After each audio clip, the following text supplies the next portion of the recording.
Earl Stanley Gardner's A Life in Your Hands. Did you hear the shot fired? Where were you standing? When did you miss the gun?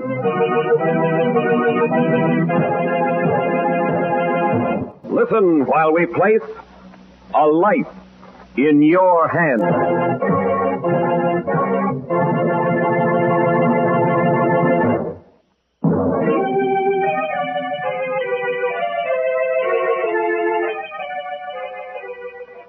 You never know when you step from the safety of your home, when you may witness a violent death and be called upon to testify as to what you saw and heard, and suddenly find yourself with a life in your hands. Murder is a dark enigma that strikes fear into the heart of man. Strange, baffling, mysterious. But the darkest crime one man can invent, another man can unravel. Such a man is Jonathan Kegg, created by Earl Stanley Gardner, the world's most popular writer of mysteries. Ladies and gentlemen, Mr. Jonathan Kegg. Good evening. As each of us has the right to trial by jury, so each of us has the duty to bear witness truthfully when we're called upon to do so. It might happen to you tomorrow. Does that sound far-fetched? Don't be too sure. For even now, somewhere in the city, there may be a crime in the making.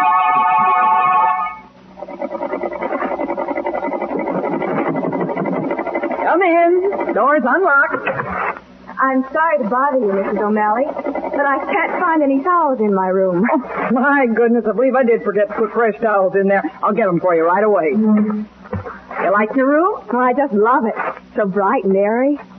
Oh, what are you making? Curtains? Oh, yes. I made all the curtains in the house. As a matter of fact, it seems all I do is sew. Make my clothes, slip covers, just about everything, I guess. I own an electric machine, goes a lot of the time. Well, that's wonderful, Mrs. O'Malley. I wish I could do things like that. I'll be glad to show you how, dear, anytime. Oh, here are your towels. Thank you. Oh, what time is supper? 6:30, sharp. You'll meet all the other boarders then. There's one of them, Mr. Smith, who can be a little difficult. Well, you'll get used to it. Be sure you're on time. I will. And don't worry, Mrs. O'Malley. Your Mr. Smith won't bother me.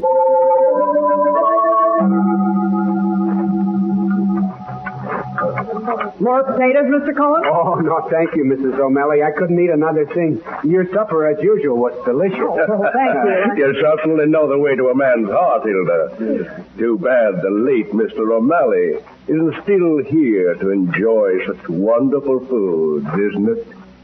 Yes, it is. You care for anything else, Mr. Smith? Not a thing. Don't you think you're lucky, Miss Winthrop, to find a place to live with a cook like Hilda? Why, I think Mrs. O'Malley is a very good cook. How long you been in town, Miss Winthrop? About 10 days. I just got a job at Parker & Close. Oh, the advertising agency. What do you do? Well, so far I'm just learning the ropes. I majored in advertising at college, and this is my first job. Well, say now, I've met Tom Parker. Maybe I could put in a word for you. That never hurts, you know. That'd be very kind, Mr. Smith. What are you trying to do, Bill? Get us fired? You haven't minded my doing you famous, Ruby, have you? Haven't I? Oh, please. We don't want Miss Winthrop should get the wrong impression. She won't be getting any wrong impression by finding out that Bill Smith is a heel. Oh. Well, that'll do. I don't care for bickering in my dining room. And I don't care for that fat slug. Why don't you throw him out? What's he got on you? Don't take on so, Ruby. You and me good friends. Say, how's that boy of yours getting along in school? Oh, you devil. You filthy... Ruby. Excuse me, please. I'm going to my room. That gets her every time. She can't stand it. Hey, you see, Miss Winthrop, Ruby's a stripper in a joint on 3rd Street. She's got a boy in military school. He's about 14 now. He don't know how Mama makes a living. If you'll excuse me, please, Mrs. O'Malley. I'm meeting a friend. I expect to be in around 10. What's the matter with her? There are people who don't think you're very funny, Mr. Smith. Oh, yeah? Well, don't think there isn't something about that hoity-toity young lady she wouldn't want broadcast. And I'll find out what it is. I suppose you will. Now, if we're all through, I'll clear off the dishes. Yeah, go ahead. I'll be through with my coffee in just a few seconds, Mrs. O'Malley. Take your time, Mr. Cohen. There's no hurry. So now you'll try to get something on that girl. Why do you always have to get something on everybody? Tell me why. You don't want money. Well, I'll tell you, Izzy. When Bill Smith says jump, I like to see folks jump. They know they'd better. By the way, Jacob, how are things in Albany these days? Someday your yearning for power will go too far. Someday Bill Smith is going to say jump to the wrong person.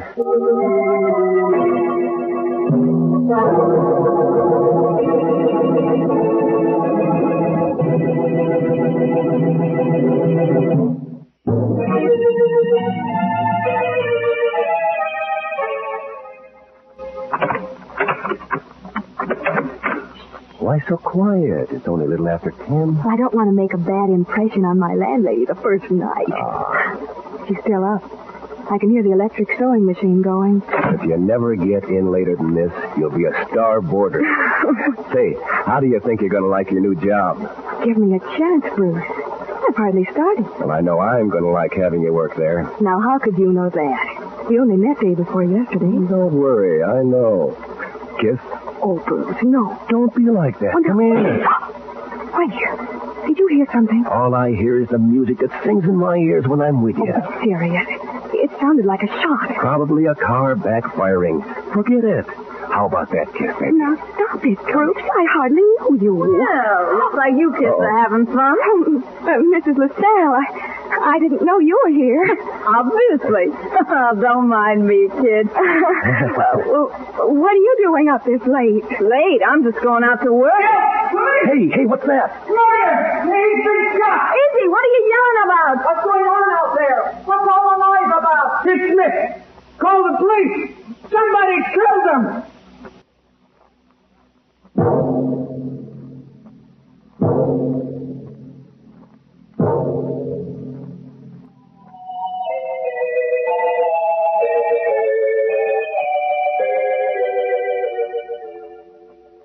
Sit down, Mrs. Van Ryn. It's very kind of you to receive me, Mr. Kegg. I know how busy you are, but I simply had to talk to you. If I can be of service, I'm only too happy. My husband is Colonel James Van Ryn, the commandant of Macon Military Academy. Yes? The mother of one of our students, Bobby LaSalle, is on trial for the murder of a man named Smith. Oh, yes. That's the case the papers have called the rooming house murder. Well, I've read about it. As far as I can tell, Mr. Kegg, Ruby LaSalle is going to be convicted of that killing, and she didn't do it. I'm sure she didn't. But how can you be sure, Mrs. Van Ryn?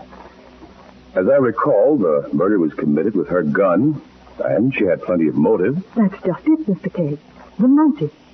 The district attorney says she killed this man Smith so he wouldn't tell her son she made her living as a stripper. That's right. Well, he knows now. He not only knows how his mother made the money to support him, he also thinks she may be a murderess. She must have known that would happen. Now, what had she to gain by killing this Smith?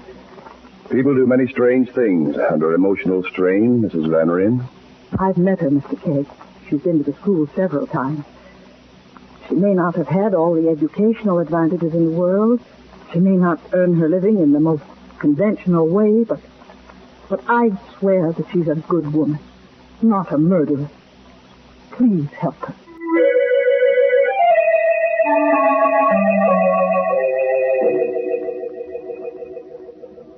Your Honor, I request the court's permission to enter the case of the State versus Ruby LaSalle as amicus curiae.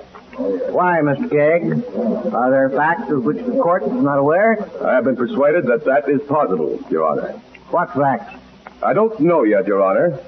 I hope further cross-examination will reveal such facts.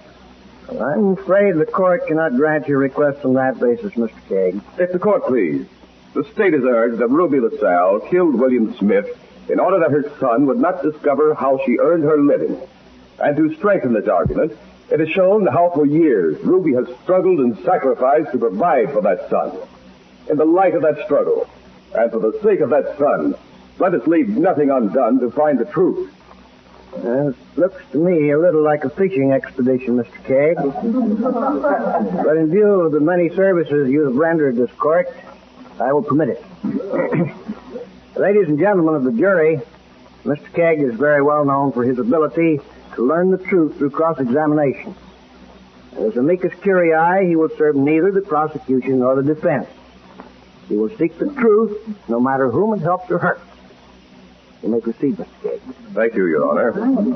I would like to recall the defendant, Ruby LaSalle.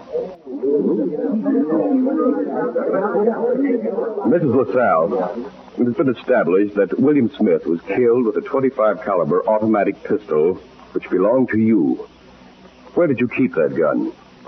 In the drawer of the night table by my bed. When was the last time you saw it? I'm not sure. A couple of weeks before the murder, I guess. When did you notice it was gone? I didn't. First I knew it was when the cops found it by Bill's body. Did you keep the door to your room locked when you were out? No. No, there are no locks in any of the rooms. In other words, anyone in the house could have gone into your room and taken that gun? Yeah, I suppose so. Tell me, Mrs. LaSalle, were you and Mr. Smith friendly? I hated him.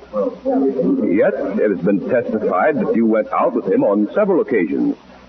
Why did you do that? I never wanted to go. But Bill said he'd tell Bobby, my son, about my job at the club, if I didn't do what he said. Mrs. O'Malley, how long had you known Mr. Smith?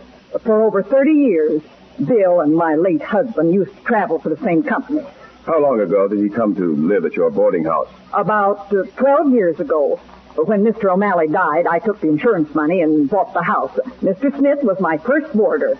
Did you ever have any trouble with him? Well, not exactly trouble. He was loud and overbearing, and several people moved out rather than put up with him, but there was never any real trouble.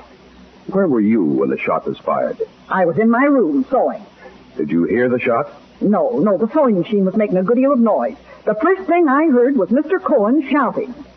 Thank you, Mrs. O'Malley. That will be all. I should like to recall Mr. Isidore Cohen. Mr. Cohen, take the stand. Mr. Cohen, how long had you known Mr. Smith? About 3 years since I come to live at Mrs. O'Malley's. Was Mrs. LaSalle living there at the time? No, Ruby moved in about 6 months later. Did Smith and Mrs. LaSalle seem friendly? Well, at first they did, and then after a while I noticed he was needling her about the boy.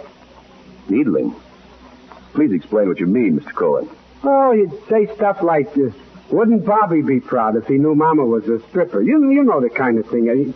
He did it to everyone. He needled everyone? Yeah, that's right. There was something queer about Smith. He couldn't be happy till he found out something about everyone and then needled them. He drove 5 boarders out of that house in the 3 years I lived there. That's very interesting, Mr. Cohen. Tell me, what do you do for a living? I'm a bookkeeper for the John Hill Company downtown. How long have you worked there? About 3 years. I see. Mr. Cohen, what did Bill Smith have on you? What did he needle you about? Me? What? Well, nothing at all. But you've just testified that Smith needled everyone. You've lived in that house for 3 years. Surely he needled you, too. What about? Bill Smith had nothing on me. Would you mind stepping down for just a moment, Mr. Cohen?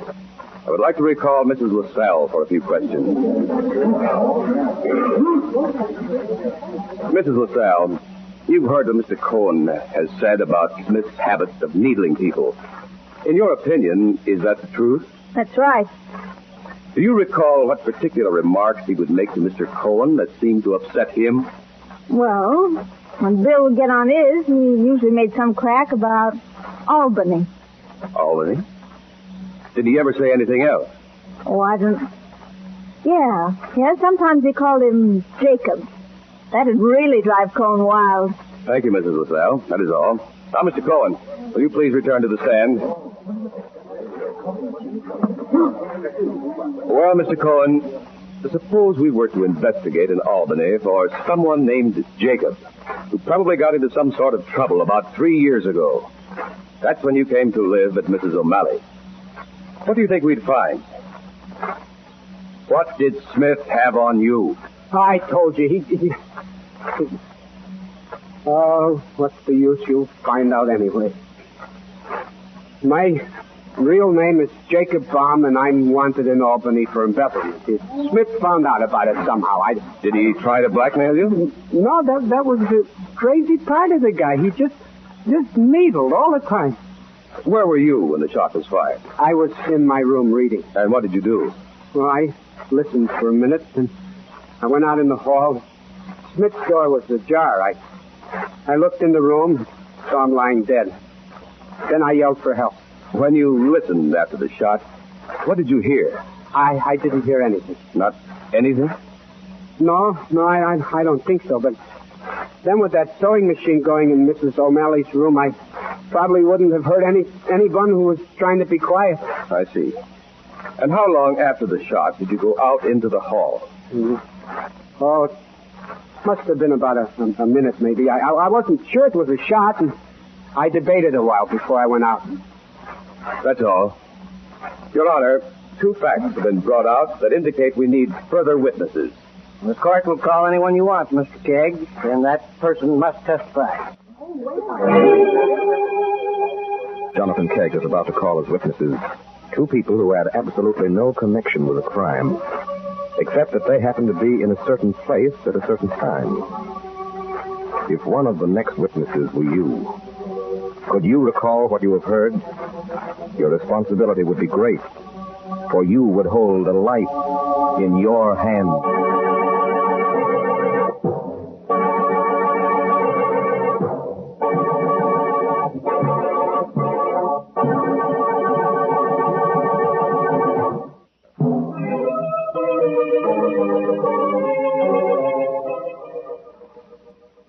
After a brief recess, during which Jonathan Kegg dispatched a marshal to bring the new exhibit to the courtroom, the court has reconvened and Betty Winthrop has been called to the stand. Miss Winthrop, where were you when the shot was fired? I was standing just inside the front door, talking to Bruce Foster. Did you hear the shot distinctly? Well, it was a little muffled, but I thought it came from inside the house. Then what happened? We were discussing it when Ruby LaSalle came up and spoke to us. Mrs. LaSalle was leaving the house? Yes, she said she was going to work. Tell me, Miss Winthrop, did much time elapse between the shot and when Ruby came to the front door? No, not a long time. Long enough for her to leave Smith's room and come downstairs so quietly you didn't hear her? I think it would have been possible. You see, the stairs are carpeted, and with the sewing machine going, I don't think we'd have heard her. Thank you, Miss Winthrop. That will be all for the moment. I'd like to call Mr. Bruce Foster to the stand. Mr. Foster, did you hear the shot? I didn't notice especially, no. You were standing talking to Miss Winthrop. She heard the shot and you didn't. Can you explain that? Frankly, I had my mind on something else. If you must know, Mr. Kegg, I was trying to get Betty to kiss me goodnight, and it wasn't going too well. Order in the court. I think I understand. After Miss Winthrop heard the shot, did you stop talking and listen? I don't think so. I remember thinking that Betty was just trying to distract me so I wouldn't kiss her, and I didn't want to be put off. Did you hear the sewing machine going? Yeah, Betty mentioned it as we came in, and that's how we knew Mrs. O'Malley was still up. Your Honor, we have Mrs. O'Malley's electric sewing machine here in court. I would like the court's permission to conduct an experiment. I'm not sure I follow your line of questioning, Mr. Kegg. Can you connect all this up? Yes, Your Honor, I can, and very quickly now. In that case, you may proceed.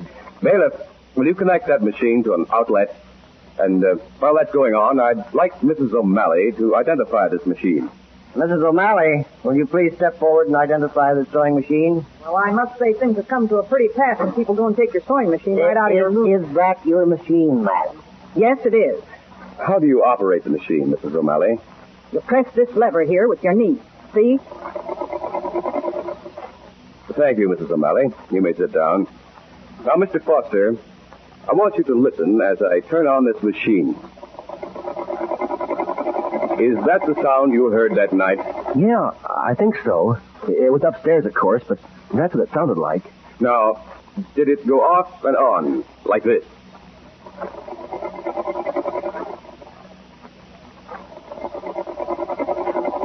I don't know. I don't remember it sounding like that. Did it keep going like this? That sounds more like it. And that's all, Mr. Foster. I would like Miss Winthrop back on the stand. Miss Winthrop, you heard the sewing machine just now. Is that the sound you heard that night? Yes, Mr. Kegg. Do you remember the machine going off at all? Or did it run continuously? I hadn't thought of it before, but now I recall that it never stopped once until Mr. Cohen shouted. That's all, Miss Winthrop. I'd like to recall Hilda O'Malley. Mrs. O'Malley, what were you sewing that night? Why, I believe I was hemming napkins. Yes, I'm sure I was. Here is a large handkerchief. Will you step over to the machine and show me how you would hem that? That's ridiculous. Besides, this already has a Just hem. do as I ask, please. Oh, all right.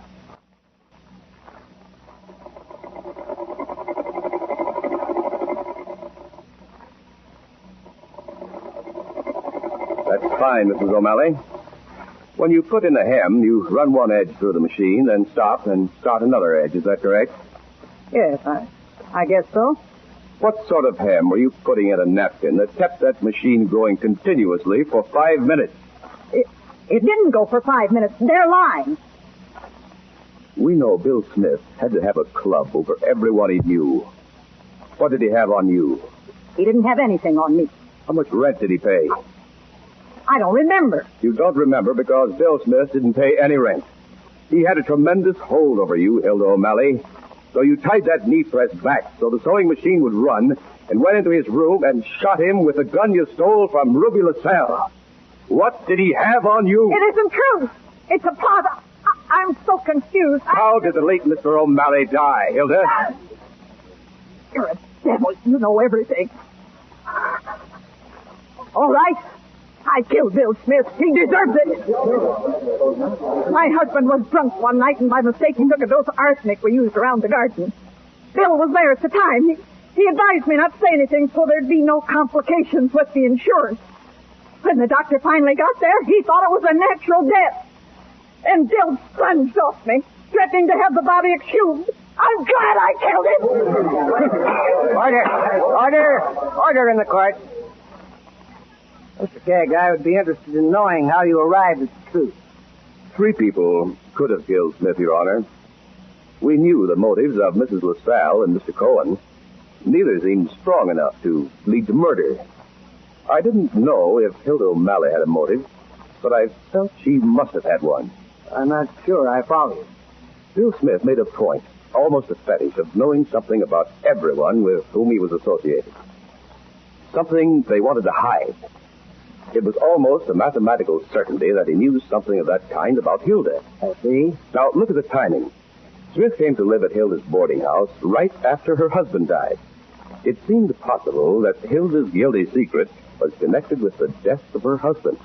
If so, and Smith knew of it, it would give her a powerful reason to kill. But the sewing machine, Mr. Kegg, that seemed to give her a perfect alibi. Why was everyone in the house conscious of the sewing machine that night, Your Honor? They'd heard it so often, it must have been the most normal sound in the world to them. And yet, they were all strangely aware of it that one night. There had to be something abnormal about the way it ran. Once I knew that, then Hilda's alibi evaporated. Mr. Kegg, you've again proved the accuracy of your fine reputation. I should like to extend to you the court's sincere thanks and congratulations. Thank you, Your Honor.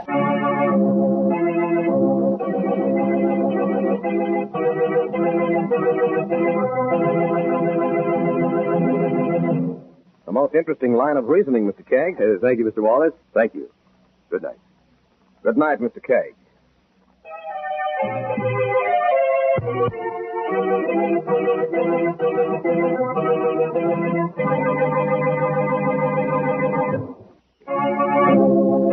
A Life in Your Hands is created by Earl Stanley Gardner with script by Bob McKee.